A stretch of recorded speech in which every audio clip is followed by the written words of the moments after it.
for at least the folks in this room. We're about 200 people from 17 states, and we will be tackling some very important issues over the next 2 days. Sunday is devoted entirely to putting together the Arab American platform and conversation around these issues that we're raising. Today in particular, we are focused on the global refugee crisis with an emphasis on what is happening with the Syrian refugee crisis. So I'm delighted to say that we have both rich programming in terms of policy analysis as well as hearing from refugees directly, firsthand accounts, and then we have a presidential candidate joining us who will give an address as well as actually meet privately with some of the refugee voices that will be highlighted. We get to start today with an incredible panel, so I don't want to take any more time. The only housekeeping note is that the schedule you received as a printout is updated and different than the one in your booklet, so please do pay attention to that piece of it. Welcome, and I'll turn it over now to the president of the Arab American Institute, Dr. James Zogby. Good morning. Whenever I start an event in Michigan early, I remember the founding convention of ADC in 1981. Our first session was 9 o'clock in the morning here, and Judge George Crockett, who you may remember was a member of Congress here, a distinguished jurist for many years, been an attorney defending clients against the Smith Act prosecutions in the 50s, and then became a member of Congress.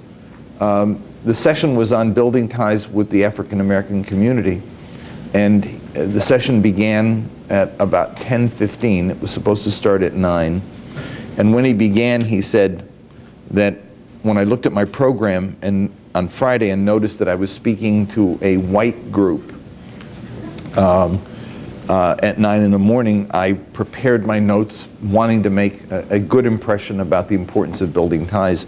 I got here at 5 of 9 to an empty room. At 9:30, the room was still empty, and I said to myself, maybe this was a cruel hoax, and they didn't want to build ties. And then at 9:45, a few souls trickled in, and I knew that it was actually going to happen. By 10 o'clock, some seats were there, and at 10:15 we're now ready to begin. And he said, and I realized that despite all of the feeling that we may be different, we really are brothers under the skin. And so I begin, good morning, brothers and sisters. We start late, we always do. But the session is an important one today, all day, focused on the Syrian refugee crisis. Obviously it's bigger than that. It's Iraqi refugees, it's refugees from Libya. It's also the historic refugees, the Palestinian refugee problem in its now newest iteration, with people leaving Yarmouk camp, going to Lebanon and finding no ability to survive there and fleeing as well. And it was the normal way we do these every 4-year conferences, this quadrennial conferences, is focus on the presidential elections. But we could not let this crisis go without focusing on it, in particular because there is a particular American dimension to it, and that is the backlash that has occurred even before we begin to take in refugees, with people from the right saying no, not here, and warning about the security threat, and even within our own community, tensions between Christians and Muslims beginning to erupt. In an effort to kind of deal with the crisis, its origins, to develop almost what we would call a shared dialogue of pain, a shared discourse of pain. We were going to hear from refugees this afternoon. And because Martin O'Malley has been so out front on this issue, one of the few figures who's actually talked about raising the threshold of how many we let in to a significant number. He's called for bringing in 65,000 Syrian refugees. We felt it was important to spend a day just focused on this. It'll be an issue in 2016, but it's an issue right now. And so I wanted to begin, if I could, with a message that we received from Senator Dick Durbin. Let me tell you a bit about Dick Durbin. He's one of the most thoughtful members of the U.S. Senate, a longtime defender of civil liberties, civil rights, and human rights internationally. He organized a group of 14 senators last year to begin to focus on raising the threshold. They sent a letter to the president calling for, I think the number was 65,000 as well, wanting to dramatically increase the number of refugees we let in. He is someone who we turned to for this panel. He couldn't make it, but he wanted to send us a message. And so I want to just play a message that we received from Senator Durbin. Marhaba. Hello, I'm Dick Durbin. Let me start by thanking Jim Zogby for two reasons. First, I want to thank Jim and Eileen for raising a brilliant and wonderful son by the name of Joe Zogby. He's my lawyer in Senate, my staff director, my right hand on the Senate Judiciary Committee, and he's an extraordinary person. And I want to thank Jim for his courageous leadership as president of the Arab American Institute. In a time of increasingly tough rhetoric, Jim Zogby continues to be an eloquent voice of reason. I want to thank all of you for using the occasion of your National Leadership Conference to focus on the global refugee crisis. The world today is experiencing the worst refugee crisis since the end of World War II. Nearly 60 million people have been displaced, including more than half of Syria's 23 million people. They've been forced from their homes since the fighting began. More than 4 million Syrian men, women, and children are registered as refugees. 2 weeks ago, I traveled to Greece, to Athens, and to the island of Lesbos. It's the new ground zero in the global refugee crisis. I went to that island to talk with refugees who are risking everything to escape war and terror in the hopes to make a better life for their families. They call it the Le Grand Marché, or the Great Walk. Hundreds of thousands literally leaving Turkey and walking into Europe looking for a safer and better life. Now, most of the Syrians that I met were middle-class families who were exhausted and broken from years of horrific war. Their stories were heartbreaking. They talked about fleeing with their kids, being victimized by smugglers, and the conditions they faced. Last spring, when the first refugees started arriving on Lesbos, it was one boat a week. Soon it was a boat a day. Now 2,000 men, women, and children are arriving on that tiny island every single day. The toll on Syria's children is staggering. The world was moved to grief by that photo of that tiny little lifeless body of that toddler in the red shirt washed up on the beach in Turkey. Alan Kurdi was one of the more than 10,000 Syrian children who've been killed in this war. Thousands of children become separated from their families, and they're trying to reach Europe on their own. And millions of Syrian children are out of school, missing an education and a future. The refugee crisis is straining Syria's neighbors, Turkey, Jordan, Lebanon, to the breaking point. And while Syria is the epicenter of the crisis, it's not alone. Millions of people from Iraq, Afghanistan, and North Africa are also fleeing war and instability. My trip to that Greek island reaffirmed my strong belief that the United States must do more. Our nation is the largest donor of humanitarian assistance to Syrian refugees, but we can, we should, and we must do more. It's in our national interest, of course, but more than that, I believe it's our moral obligation as a nation to help bring some stability to these families in this region. This is the humanitarian crisis of our time. 3 years ago, I successfully pushed the administration to grant temporary protected status to Syrians then living in the U.S. Last year, I chaired a Senate hearing on refugees. The administrator issued exemptions, making it easier for Syrian refugees to come to the U.S. In May, Senator Amy Klobuchar of Minnesota and I asked the administration to admit at least 65,000 refugees by the end of 2016. I think that number should even be larger. Refugee Council USA, a nonpartisan coalition of leading U.S. refugee agencies, has called for the U.S. to accept 200,000 refugees by the end of 2016, half from Syria. I agree. I'm also proud to be a co-sponsor of a bipartisan emergency supplemental bill providing $1 billion in emergency funding to address this refugee crisis. We have an obligation, I believe, to help those who remain in Syria and in great peril from extremist groups in their own government. The Assad government continues to target civilians for slaughter with their barrel bombs and chlorine gas. The Syrian military attacks hospitals and rescue forces simply because they're working to save innocent lives. In April, I joined a bipartisan group and I asked the president to work with world leaders to create safe zones in Syria for displaced people. I realize that creating them carries risk, but the moral costs of inaction are too high. As the safe zones grow, it's my hope it will move us toward dialogue and ultimately toward peace in Syria. And as urgent and as heartbreaking as the Syrian refugee crisis is, we know there will be more and worse human crises in the future, unless we get serious fast about issues like global climate change. Remember how the crisis in Syria began? When the pro-democracy protests started in 2011, many of the protesters were displaced farmers.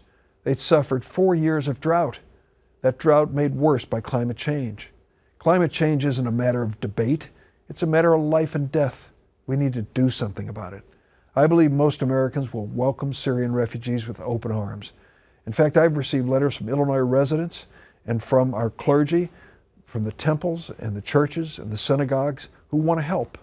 Your leadership is helping to educate and mobilize the American people to respond to this crisis. I look forward to hearing your ideas and working with you to help the Syrians driven from their homes and those in peril inside Syria. It's our American tradition and our moral obligation.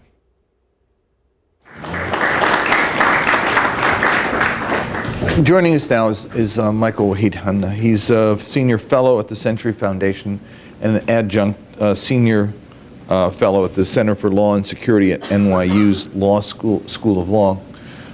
Michael is not only a writer of some extraordinary pieces on contemporary Middle East politics and policies and crises, but he's also a very thoughtful analyst of how these issues play out in American politics as well.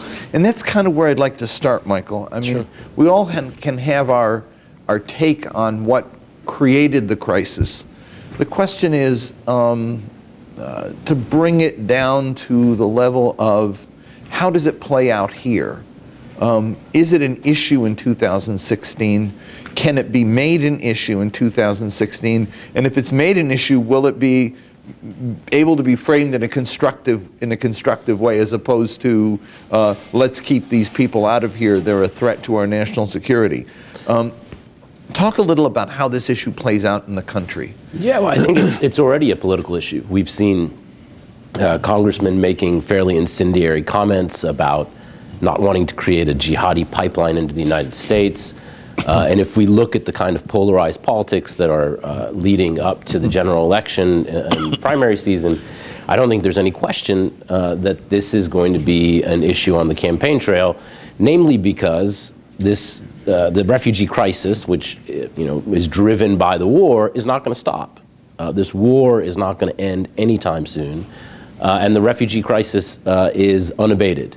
And so at this point, when we have really poisonous, polarized politics, a lot of demagoguery, I think it's an absolute certainty that this issue is going to be framed in the first instance in very negative ways in terms of the campaign. What's problematic, of course, is that constrains how the United States can then respond, particularly during a presidential election year.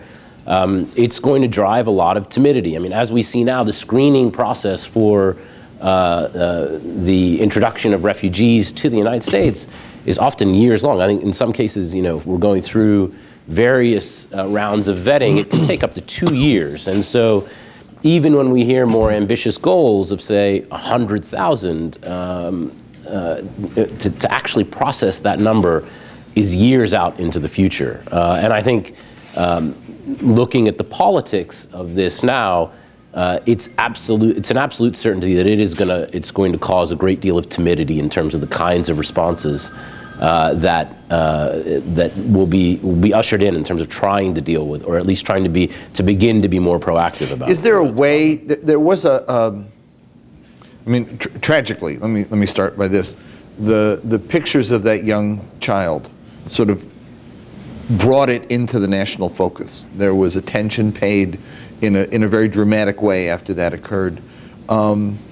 Is there a way to further humanize this? Is there a way to make it, to take the initiative away from those who want to play the scare card and make it into a compassion card, an issue of American values? Well, I should add, not all the reaction, we just heard Senator Durbin, so I mean, not all the reaction has been along the lines of opportunism and demagoguery. There have been those who have responded in what I would consider a sort of quintessentially American fashion, to be... Although one might argue that the other is also quintessentially perhaps, American. Yeah. I'll take Both are there. Yeah, that's right, that's right. But I mean, there have been others who have talked about this in a very different language, looking back at who we consider ourselves to be, what this country is about. And I know some cities are actually quite, I've been told that Detroit is quite eager to have Syrian refugees and other refugees. We have in our program book a letter from 18 mayors around the country, including New York, de Blasio and Garcetti in LA and Detroit, et cetera, wanting more refugees. So I think there is a countervailing pressure. I still think it will be hard to overcome some of the fears, particularly in an election cycle. But if we look at the number, I mean, first off, if we look at who is fleeing, this is, if you're looking at a way to infiltrate a country, this is not the optimal way to do it. This isn't how you would choose to try to come back to the United States or Europe. There are much more effective ways to do that. And so the actual terrorism risk is actually quite small. But of course, again, in this climate, that's going to be a consideration in terms of how any administration shapes responses and policies. Let me back up to the region itself. One of the things that's always struck me is that we look at these crises as temporary problems. The Afghan problem, for example, was temporary. We still have hundreds of thousands of Afghans living in Pakistan, unsettling the northern region of Pakistan. Palestinians have been refugees now for more than a half century. Lebanon has 1.5 million, and frankly, they're not going anywhere. I mean, I think that we will see Lebanon with 1 million Syrian refugees 3 decades from now, and the country's still struggling to figure out how to do it. How do we make the transition in policy from wanting to see it as a temporary problem, recognizing that it's going to be a permanent issue, and figuring out how to adapt to that? Because my sense is that a lot of the people fleeing are people fleeing the second time. They've left Syria, they've gone to Turkey or Lebanon or Jordan, and now they're saying, this isn't working, I've got to go elsewhere. Yeah, I think that's right. I mean, there are precursors to what is now really a globalized phenomenon. I mean, we've seen the aftermath of the fall of the Gaddafi regime after the Libya war. We had an escalation of refugee flows coming through Libya, sub-Saharan Africans, and that was in the first instance a very big concern of EU nations. So it's not that this is a new phenomenon, but clearly it is escalating, and I would think you have to approach this in two ways. One, the fundamental source of this is the war, and focus on de-escalation, trying to at least contain the violence, has to be a priority. But the options there are not. The prospects for those options are not high. I frankly think this war is going to go on for a number of years, and so while looking at de-escalation, while exploring possibilities for political outcomes, which is clearly the first preference of the United States, there also has to be a focus on containment. And some of that is on the security side, but then some of that has to be on one, resettlement, and two, helping these countries cope. For some of these countries, if we look at Jordan, this is the second massive outflow of refugees that they have hosted. I mean, they were hosting third. Well, yes. I mean, in recent years, of course. I mean, after the Palestinian refugees, but after the Iraq War, Jordan was flooded with refugees. So, these are fragile countries, and just at the level of administrative services, if we look at school systems, there's a huge need that is going unfulfilled. So some of that is simply stepping up our efforts to help containment. Some of it is also trying to corral other allies and other countries from the region, which frankly are not pulling their fair share on this issue. And so there's got to be this multi-pronged focus, looking at the war, understanding that that is still the main driver of what is happening in the region, and then trying to deal with the aftermath and making sure that we don't see a negative cascade effect, contagion in other countries. People rarely keep their politics in their own countries, and refugee outflows often bring politics and political problems to other places. And we saw this in Jordan in 1970, say. And so, that has to be a very high priority to make sure that that we try to staunch what is expanding destabilization. How do you do that? Is the safe zone an approach that might work, or does it run the risk of creating a deeper military engagement that could spin out of control itself? Yeah, I think, having talked to some military planners, I think a no-fly zone is very problematic, very difficult to accomplish now with with a direct introduction of Russian military forces into this conflict. You would probably be running a no-fly zone out of the Mediterranean and essentially crossing flight paths with the Russians. And so, the possibility of great power conflict has to be, that is avoiding that outcome through, mistaken escalation has to be the #1 priority of the United States. That's not something that anybody wants to open the door to. And I think there's no real appetite within this administration to do that. And I think, practically speaking, setting up a no-fly zone is, I think, is probably too complicated and too dangerous. In terms of a safe zone, it's a sort of colorless euphemism, but how do you do that, and who protects it? The history of safe zones is not a very happy one. It might in turn push the Assad regime to try to push civilian populations out of territory that it controls or is contesting and push them into the safe zone. I mean, it might actually escalate the displacement phenomenon. I think at the moment we are caught in an escalatory cycle. Threat perceptions in the region have changed. The appetite for engagement on the part of Gulf states has changed. Some of this predates Syria, goes back to the Iraq War, which introduced a much more virulent sectarian dynamic. The strengthening of Iran's position in the region has changed calculations with respect to the Syria war, and now with the introduction of much more direct Russian military involvement, we have already seen a sort of counterbalancing on the other side. We've seen an uptick in the number of and the kinds and sophistication of weaponry that is going to the rebels. And so I think before you get to de-escalation at this point, unfortunately, we're likely to go through a period of escalation. Now, what is the ultimate intention of Russia in entering Syria in this much more direct way? If we look at the kinds of targets that they are focused on, it's not ISIS. I mean, this was portrayed as an anti-ISIS campaign. The vast majority of their targets have been anti-Assad rebels, non-ISIS rebels.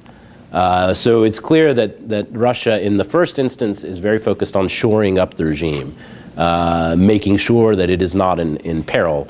Now, once that happens, is Russia committed to continuing that kind of all-in engagement going forward? It's very costly, we're very likely to see Russian casualties at some point. Or is this a precursor to, at some point, trying to usher in a kind of political settlement that obviously the United States and many other countries would be very eager to see? For the U.S., despite being rhetorically committed to the notion of regime change, really and truly we haven't been for years. We are focused on ISIS as I think the first priority. And then we're much more worried and concerned about the possibility and the consequences of state failure. And so I think it's been very clear for a number of years that a military-led regime change is probably not even a desirable outcome at this point, despite the fact that we still at least pay lip service to the idea of wanting Assad to go. How we would want him to go is, at this point, is still through a political mechanism, some kind of political transition. But the prospects for that, frankly, are still a ways off. There's one word that Senator Durbin used and that you used in a different context, and that's cascade. It's about what appeared to be a rather all of a sudden flood of people moving across the Mediterranean first, and then the land route from Turkey. In my way of thinking, that's almost unprecedented. It reminds me of other periods in history where other phenomena of that sort, the rush to martyrdom that took place during the early Roman Empire among early Christians, where people, something occurs and then almost in copycat fashion, Absolutely. It follows behind. This is an unprecedented wave of a mass movement of people. How do we account for it? Is it something that we can account for? And is there any way to reverse it and make it more manageable? Because clearly the problem that's being created is even greater than the problem that existed before, with now hundreds of thousands of people trapped on borders of European countries that are probably as bigoted as any other situation. The countries that are like 2-3 million people who can't stand the ethnicity that's right next door, no less, being right. Flooded by hundreds of thousands of people coming from the Middle East. Yeah, clearly it's a function of several factors. One is the number of displaced. These are millions and millions of people. It's not just the Syria war. We also have Iraqi displaced. It's the length and duration of the war. It's the conditions in which they're living. And of course, as you mentioned, there's the demonstration effect. And at some level, once the mechanisms and the logistics of this kind of flight are worked out, it's clearly encouraging people to, out of desperation, make this very dangerous trek to try to get into Europe and perhaps the United States. So clearly, having seen this, it's very difficult now to rein it back in because, one, the war is ongoing, the number of displaced continues to rise, conditions in host countries within the region, even in the best of, even if these countries have the best of intentions, are going to be fairly grim and limited. We just think about what this must be like for Syrian school children. Even if the war ended tomorrow, one could imagine that we have something like a lost generation of kids who, many of whom haven't been in regularized schooling for years. At the end of the day, this is about desperation, and that's the sad fate of many of these people. I'm going to turn now to you out there. We have hundreds of thousands of refugees flooding Europe.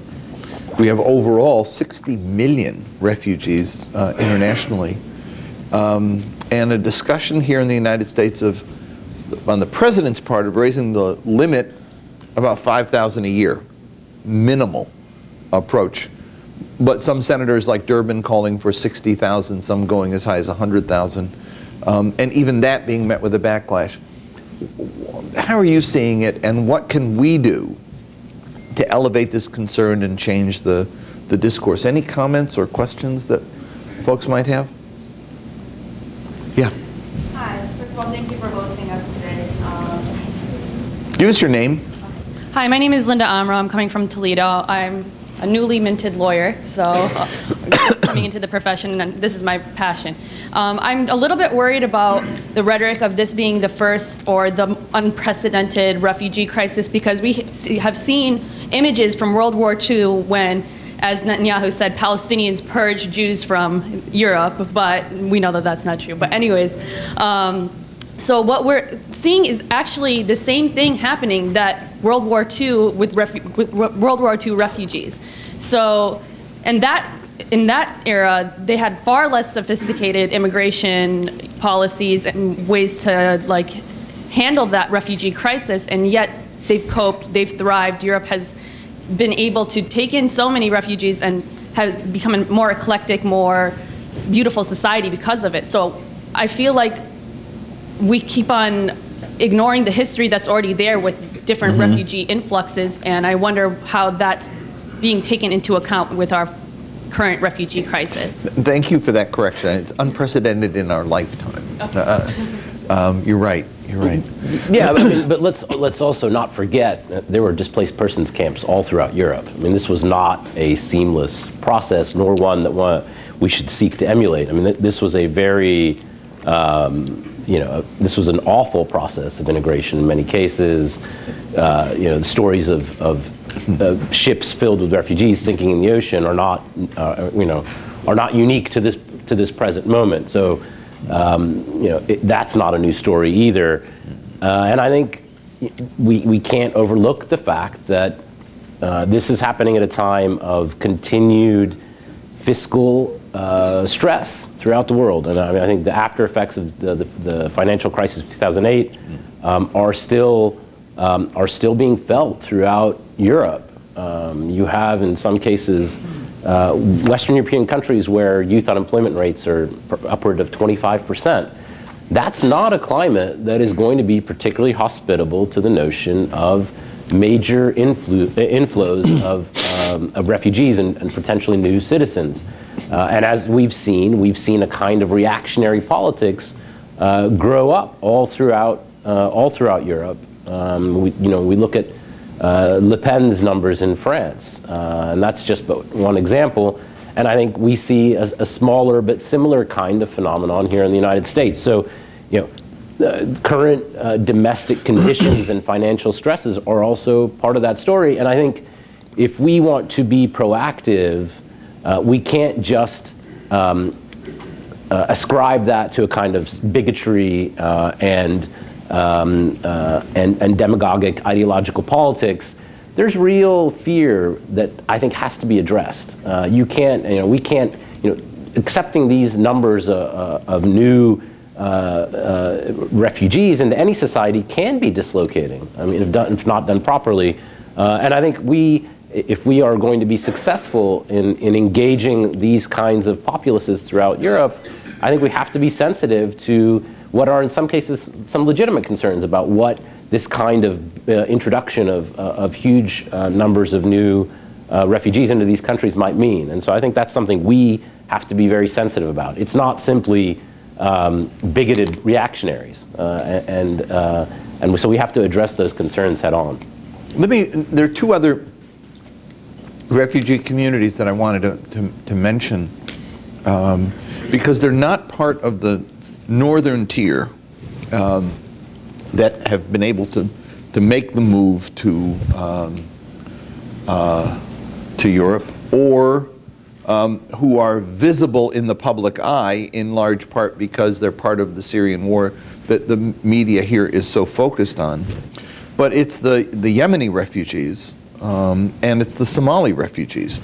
On the Somali side, we've done an extraordinary job here in bringing folks here who have, like every other refugee community I know, made extraordinary contributions. I mean, you look in Minneapolis today, it's an amazing transformation of a community that came with next to nothing and has now become part of the economic fiber of the city. Yes, there are, let's not overstate the case, there's a couple of, maybe half dozen kids who've gone back to fight Ethiopia. And the media has made that into some major international terrorist crisis. But the Somali community has done quite well. The Yemeni community has remained under the level of visibility in terms of they aren't coming in any large numbers. And the question is, where are they going? And what is being done to address that concern? One thing to think about is when those people came. I mean, when we think about the Somali community, it was a different time.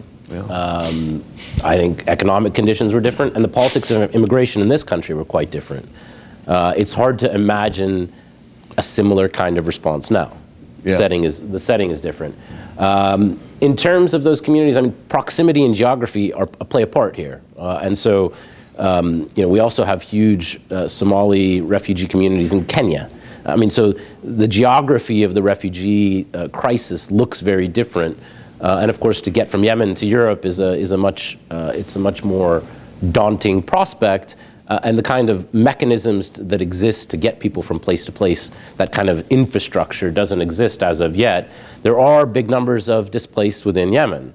And that is a seriously undercovered disaster, the humanitarian consequences of which I think most people are not really fully aware or conversant. That's also, despite what escalating Gulf and Saudi-led military intervention, that's a conflict that, unless there is a diplomatic off-ramp, is going to be with us for a very long time.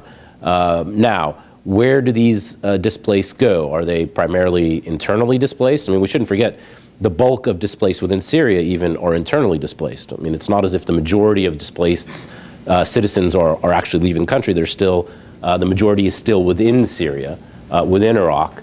But one should expect that we could see the beginnings of bigger outflows of displaced people becoming refugees outside of the borders of Yemen.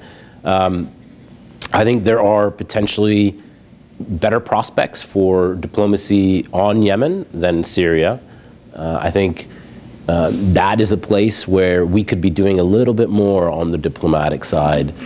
Maybe this is the place where we begin trying to engage in testing the potential good faith of the Iranians in a post-deal environment. I think the prospects for being able to engage with the Iranians on issues like Yemen, Afghanistan, are much better than trying to deal with Syria, which I think touches on really, in their mind, core national security interests. But that's, and frankly, also looking at our very real concerns about where the Saudi-led intervention is going, that's a place where we could be proactive in terms of trying to preempt an escalating crisis in what is already a really grim situation. I had a question back here. Yeah. Omar Kurdi from Cleveland. I have a comment and a question. The question is that we live in a country that mainly consists of immigrants. We always hear loud voices from people that are against bringing refugees in, and they use terrorism as a threat. So how do we move past that? The other comment that's related to that is, we always hear the politics of the refugee crisis, and I dealt with that. I did a fundraiser for Syrian refugees in Cleveland, and I would reach out to Syrians in the community to help. And the first question would be, are they pro-regime or against regime? And I ended up not getting any donations from Syrians in Cleveland because of that. So how do we take the politics out of the crisis and remind people that those are human beings, no matter what they follow, and they need the help? Thank you. Let me just say before I turn it to Michael that we've dealt with this issue literally all of our lives. When I was at ADC, we started Save Lebanon to bring wounded kids from Lebanon during the 1982 invasion. We brought a total of 65 kids over the span of the 3 or 4 years we ran the project. And I used to joke when I'd talk about it that the telegrams that I would get, it's back when you got telegrams, from Lebanon, from the doctor who was working with us there, had the name of the kid, the age of the kid, the injury of the kid, and the prognosis. I started on that side of the column and worked forward, worked backward. Could we do something? What was the injury? How old? And then find the kid and let's bring him. We brought the kids. We housed them in communities around the country. We did fundraisers. I ate more mjadra than I care to eat. That's how we raised the money. Mjadra dinners all over the country. I hated the stuff, but I'm sorry. The onions I could eat. The rest of it, I'd scrape the burned onions off the top and then leave the rest for Mom. But when the kids came, we sent them to different cities. I won't mention the cities. I'd get a call saying, you brought us a Palestinian and we're Lebanese, or you brought us somebody Lebanese, we're Palestinian, or you brought us a Christian, we're Muslim, vice versa. After the kids were here for about 2 weeks in each of the cities, the communities fell in love with them. Number one, they got them more publicity than they ever could imagine on the evening news and the local newspapers, and the kids were just adorable and so thankful, and their families were wonderful. And so my talking point after that used to be, we brought the kids here to heal them, and they ended up healing us. We are plagued by these internal divisions that we need to overcome, and sometimes we need a little shock therapy to do it. At the end of the day, Elan Kurdi's, nobody cares whether he's Kurdish or Arab or Christian or Muslim. He's a little kid. He needs help. Somebody's got to do something. And it's tough sometimes for folks to swallow. But we've got our own internal issues we have to work through as well. And that's why the humanizing of the story becomes so critical, isn't it? Yeah, I mean, your views are much more relevant here than mine. You know, I can tell you what's going on over there, less so in terms of what's happening within the community. But I mean, it's a fragmented community, and the politics in the region are poisonous, and ergo the politics here within the community are poisonous. And I don't have any great ideas as to how you make that better. One would hope that we could appeal to the better instincts of the community, but I don't have any great. I mean, your views here are much more salient than mine, frankly. I'm going to get to you in a minute. Let me go to you. Yeah, I'd see. Yeah. Hi, I'm Albert Kishek from Tallahassee. Because of Western campaigns and policies in the Middle East, generally Libya, Iraq, Syria, and Yemen, which is supported by the U.S. And when I say Western-led campaigns and policies, I mean usually led by the U.S. And Britain too. But anyways, I think for Libyan refugees, U.S. needs to take a lot more responsibility in bringing them here. Because of the fall of their regime and the total destruction of their country, like allowing for the rise of ISIS rebels and so forth. And so I think the region has become a hotspot for rebels to rise and ISIS to rise because of unfortunate destruction of those countries, and a lot of that had to do with Western policy and so forth, though. So I think, when it comes to Syria, when it comes to Libya, Iraq, and Yemen as well, I think, U.S. should be a lot more responsible for bringing in refugees from there. Well, I mean, the U.S. has a lot to answer for in terms of where the region is today. I think the Iraq War is a major has been a major structural driver for the ways in which threat perceptions have changed, and a war that I opposed and that led to quite a bit of destruction. But the premise of your comments, I think, are a recurring one in this community and are very problematic. It is a set of comments that abolishes the notion of agency within the region. And wants to look to the prime driver of dynamics in Syria, the rise of ISIS, is not the United States. It's not. It's Bashar al-Assad. It's Bashar al-Assad, who had many links with these kinds of jihadi groups, the precursors to ISIS, Al-Qaeda in Iraq, that he facilitated their movement in and out of Syria into Iraq to fight the United States.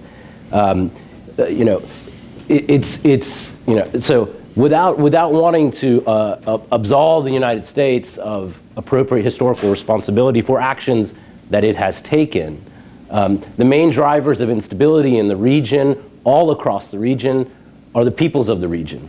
Okay. It's a Saudi-led intervention in Yemen. I think we've gone along grudgingly because of fears about the aftershocks of the deal with Iran. The war in Syria is, what is the main driver there? It's clearly not the United States. I think we can look and think about what could have happened differently, definitely for the United States and Europe, in particular Europe, in post-Gaddafi Libya. I think there was a lack of urgency in terms of state building and reconstruction and peace building. But the dynamics of the region today and the dysfunction, destabilization, and violence, the roots of all that lie primarily in the region. Let me go here, Ali, and then we'll go to you, sir. And then I'll come over here to you. Hi. Thank you, Dr. Zogby, for mentioning Yemen. I was about to ask, what is the definition of refugee? Because Yemen, for 6 months, been suffering from the war from inside and from outside, because there is a cause from the outside why they went over there. And first of all, we have a difficulty even getting the Yemeni American citizen back to United States, because our government didn't take action it's supposed to be taken. Lately, thanks to our Congresswoman David Dingell and others who work, they grant the STB for the people who are in the United States without a visa. So what can we do for those refugees? Because the refugee is either from the war, from the regime over there. Why Yemen is forgotten? Why our country didn't do what they're supposed to do?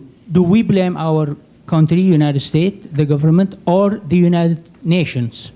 Okay. So who's in charge and who's responsible of that? There is a lot of people, they only went to Djibouti, Somalia. They don't have no other way to go, and there is 1,000 of family needed help in Yemen. Okay. Thank you. Thanks, honey. Well, I mean, I mentioned earlier, I think Yemen is undercovered for a lot of different reasons. Some kind of prosaic. There aren't many reporters inside of Yemen. And that the lack of coverage, the lack of images, the lack of knowledge about what's happening inside of Yemen is a big part of why Yemen is undercovered. Strategically, Yemen is a little bit further away. It's probably and its aftershocks, the kind of spillover that happened from Yemen, are more contained. Right? They're not spilling over all throughout the heart of the Arab world, and so it is less noticeable. It's also competing at a time when the entire region is being not the entire region, but much of the region is being destabilized. And so it's a conflict that's not getting as much attention as Syria. The politics and the sort of national security policies behind what's happening are more complicated. I think privately, the United States has expressed a great deal of concern and displeasure to the Saudis about what this intervention is and where it's going. I think at a very early stage, the U.S. has been asking questions about what are the diplomatic off-ramps, and the sort of the realpolitik, the calculus that led to U.S. support for this is, I think, a function of the aftermath of strained relations from the negotiations, the P5+1 on the Iranian nuclear deal. I think there's no way to disentangle U.S. position on Yemen from U.S. trying to mend relations with its Gulf allies after a very bruising period in the lead up to the nuclear agreement. But all that's to say that Yemen is undercovered, and this is not a military intervention or military campaign that is producing sustainable outcomes. I hope that kind of the limitations of how far this military intervention can go in terms of effectiveness will push a little bit of sanity in the near future, because this is the country is is being destroyed, and there isn't even the rudiments of a kind of sustainable political outcome being put in place. Let me go to you, and then over here, and then we're going to we'll do quick question here, quick question here. Try to do two. No. Back there. Yep. Let's be fair. Good morning. Welcome everyone to this conference. Welcome, Mr. Zogby. Quick question though. Mohsen Hubayshi. Yeah. From Dearborn. Yeah. Ali almost took part of my question. According to that, I don't see anything from the United States, any serious aid to the people who are refugees in Djibouti or anywhere else. They don't accept any, that's according to my knowledge, any refugees to the state of Europe from Yemen. The other thing, there is a big conflict in the Middle East. Regarding this conflict causes millions of people leaving the countries to different places. Mm-hmm. I would like to know exactly, is there any way, any attitude, any knowledge, anything to discuss this problem of the Middle East? Refugees, wars, hostilities between this and this region, between this Shias, Sunnis, Christians, whatever. I would like to know exactly what can we do together. That's what we're talking about here today. Right, we are talking about it. I mean, I need some specific answers. That's what we're trying to do. But let me go to the. Do? Let me stop you because I want to get in some more questions.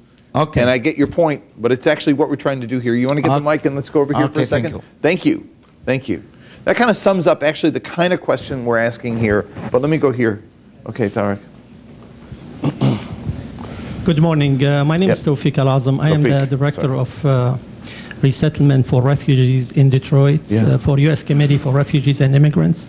Our office opened 9 years ago, and I just have a comment to agree with Dr. Zogby about what he said earlier, that communities, once they receive refugees, they show support, I would say 90% of the time.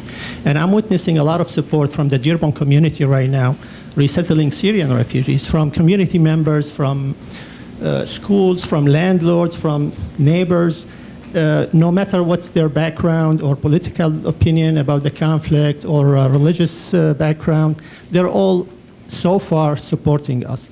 So I think we are optimistic about resettling Syrian refugees or other refugees in the Dearborn and the Detroit area in general. Thank you. Do you want to have any final comment?